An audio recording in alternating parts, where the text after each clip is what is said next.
এই সবুজ, এই কি অবস্থা? ওয়ালাইকুম সালাম। কি অবস্থাতে? দোস্ত আসি কোনো রকম রে দোস্ত, হ্যাঁ আসি কোনো রকম আল্লাহ পাক। তোর মন দিল খারাপ কে?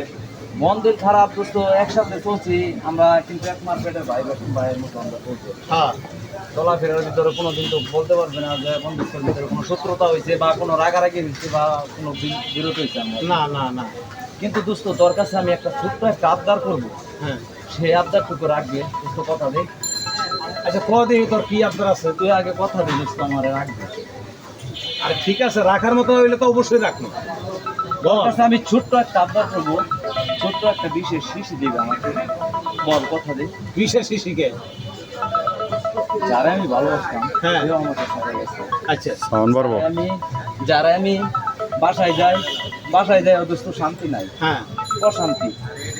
দোকানে আসি ব্যবসা করার জন্য, সেখানেও শান্তি নাই। আচ্ছা আচ্ছা। তাহলে দোস্ত আমি কি করবো এই জীবন দিয়ে? এই জীবন বিশ্বাস করলে হয়তো ভালো দোস্ত।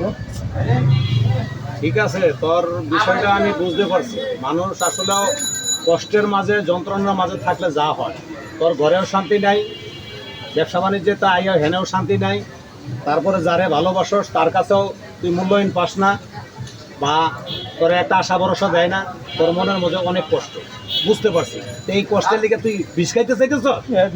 হ্যাঁ বোকা সুদ্ধা, বিষ খাবি কে? বিষ খাওয়াইছে নিজে আত্মহত্যা করা মানে মহাপাপ। এটা করা যাবে না। এটা না করে হন সব আল্লাহর কাছে। আল্লাহ করে কষ্ট দিতেও সময় লাগবে না, সুখ দিতেও সময় লাগবে না। এমন এই যে এখন তোর কষ্টের দিনটা যাইতেছে না, এমন একটা সময় আইব তোর সুখের সময়, তখন তোর কোনো সুখের কোনো সীমা থাকবে না।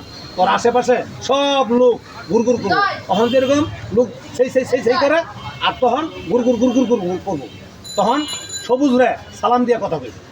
অতএব সবসময় একটা কথা মনে রাখবি, যখন বিপদে বেশি বেশি পড়বি আল্লাহর কথা স্মরণ করবি, আল্লাহই তোর রহমত করবো, বান্দাই কোনোদিন রহমত করতে পারবো না। বুঝছস? কোনো টেনশন করিস না, যা যা যা যা, কোনো টেনশন করিস না, যা।